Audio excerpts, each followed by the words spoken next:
understanding of Islam.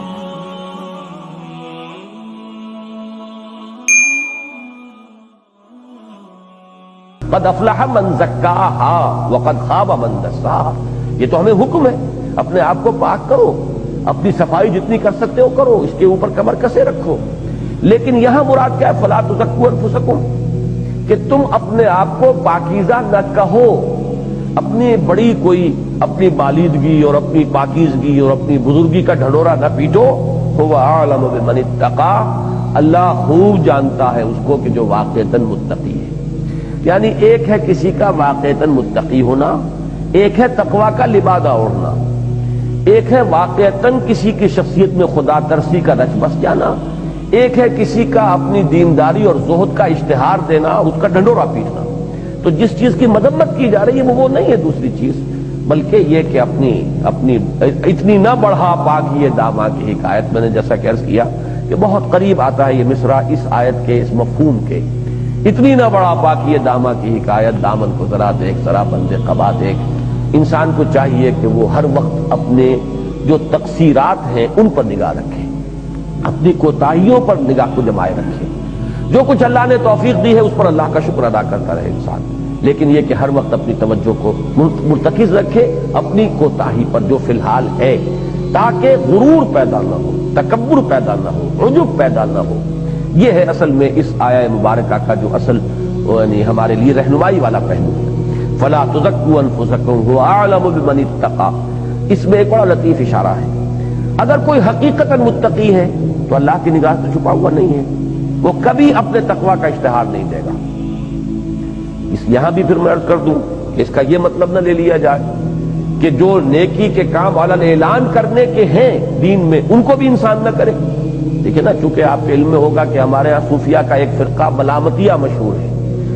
وہ ملامتیہ فرقہ کون سا ہوتا تھا کہ جو جان بوجھ کر گناہ کے کام کرتے تھے، گندگی میں ملوث ہوتے تھے تاکہ لوگ ہمیں متقی نہ سمجھیں. لوگ متقی سمجھیں گے تو ہمارے اندر غرور پیدا ہو جائے گا، ہم جو ہے ہمارے اندر نفس ہمارا موٹا ہوگا. تو برعکس کام کرو، برائی کے کام کرو تاکہ لوگ تمہیں ملامت کریں. تو یہ بہتر ہے اس سے کہ تم نیکی کے کام کرو اور لوگ تمہاری تعریف کریں. اس میں زیادہ خطرہ ہے، اس میں خطرہ کوئی نہیں ہے. نیکی اپنے اندر چھپا کر رکھو، رب جانتا ہی ہے، لیکن ظاہر کرو بدی کو. یہ دوسری انتہا ہے، یہ کوئی صحیح طرز عمل نہیں ہے. اسی کے آپ مظہر دیکھتے تھے، اب آپ داڑھی کیوں نہیں رکھتے؟ ارے کیا داڑھی رکھیں، ہمارا تو کردار ایسا ہے، داڑھی ہم داڑھی کو بدنام کریں. غلط بات ہے. پھر آپ نماز بھی مت پڑھیے کہ نماز کو بدنام کریں گے آپ. پھر آپ حج بھی نہ کیجیے کہ حج کو بدنام کریں گے آپ. اور واقعتاً بہت سے لوگ اسی نہج کے اوپر سوچتے ہیں کہ اب جب تک ہماری یہ صورت نہیں ہے، کردار ابھی اس معیار کا نہیں ہے، اس وقت اگر ہم یہ کریں گے تو خواہ جو ہے وہ لوگوں میں چرچا ہوگا گویا کہ ہم اپنی نیکی کا اشتہار دے رہے ہیں. اور یہ کہ چونکہ ہمارا کردار اور ہماری شخصیت تو اس کے ہم وزن نہیں ہے، تو ہم خواہ بجائے یعنی لینے کے دینے پڑ جائیں گے کہ اس داڑھی کو بھی بدنام کر دیں گے. یہ بالکل غلط طرز ہے، یہ شیطان کی وسوسہ اندازی ہے. جو کام اعلانیہ کرنا دین میں بتایا گیا وہ اعلانیہ ہی کرنا ہوگا. اس میں اس وجہ سے کہ خواہ لوگوں کے اندر ہماری عبادت گزاری کا چرچا نہ ہو جائے جو ہمارے لیے ایک فتنہ بن جائے، اس بنا پر اگر آپ ہٹ گئے تو گویا کہ شیطان کا وار آپ پر وہ مؤثر ہو گیا، کاری ہو گیا. نماز باجماعت فرض ہے، اور وہ فرض علی الاعلان ہی آپ کے اوپر کی گئی ہے کہ باجماعت جا کر آپ نماز ادا کریں. سب کو معلوم ہو کہ آپ نے نماز پڑھی. زکوٰۃ کا ادا کرنا، زکوٰۃ مفروضہ علی الاعلان کیجئے، اس لیے کہ وہ فرض ہے. ہاں صدقات نافلہ ہے، اس میں اگر کر سکتے ہو تو اس حد تک اخفاء سے کام لیجئے کہ جو آپ کا داہنا ہاتھ دے رہا ہے بائیں ہاتھ کو پتہ نہ چلے. یہ ہے نوافل کے اندر. لیکن فرائض کے اندر اصل شے جو ہے وہ اعلان ہے، اظہار ہے، برملا کرنا ہے. اس لیے کہ یہ دین کا اپنا فلسفہ ہے، دین کی اپنی حکمت ہے. اللہ نے ایسے بنایا ہے دین کو، ہم اس کے اندر خود اپنے کسی فکر اور فلسفے اور اپنی منطق کے مطابق اس میں ترمیم کرنے کے مجاز نہیں ہے. جو کام علانیہ کرنے کا حکم دیا گیا علانیہ کرو، لیکن اپنے کوئی نیکی اور اپنے اندر دیکھتے رہو کہ کہیں کوئی غرور نفس پیدا نہ ہو جائے، کہیں کوئی عجب پیدا نہ ہو جائے. اس لیے کہ مہلکات میں ہی اشدہن ہے اعجاب المرء بنفسہ. اگر آپ کے اندر ذرا بھی یہ خیال ہو جائے کہ میں تو بڑا نیک ہوں اور بڑا متقی ہوں تو کیا دھرا ختم ہو جائے گا، بالکل ضائع ہو جائے گا. شیخ سعدی نے وہ حکایت کے انداز میں بڑا پیارا ایک واقعہ کے طور پہ نقل کیا ہے بات سمجھانے کے لیے کہ ایک شخص تھا اور اس کے ساتھ اس کا بچہ بھی تھا، نوجوان.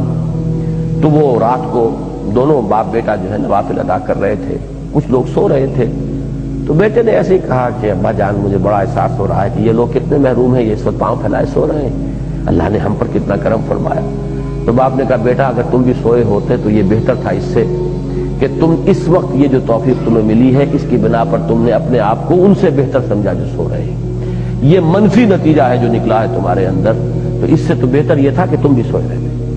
تو یہ چیز کہ نیکی کا اس طرح کا کوئی احساس پیدا ہو جائے، کوئی عجب، کوئی دوسروں سے اپنی برتری کا احساس، تو پھر یہ ہے کہ وہ نیکی برباد گناہ لازم، اس عبادت کا اور اس تقوی کا اور اس زہد کا اور اس تزکیے کا فائدہ کچھ نہیں ہوگا، نقصان ہو جائے گا۔ فلا تزکوا انفسکم هو اعلم بمن اتقى، وہ خوب جانتا ہے جو واقعتاً متقی ہے، اس کی نگاہوں سے مخفی نہیں ہے، وہ اللہ جانتا ہے، وہ تمہارے دلوں کو دیکھتا ہے، تمہارے دلوں کی حالت اس کے سامنے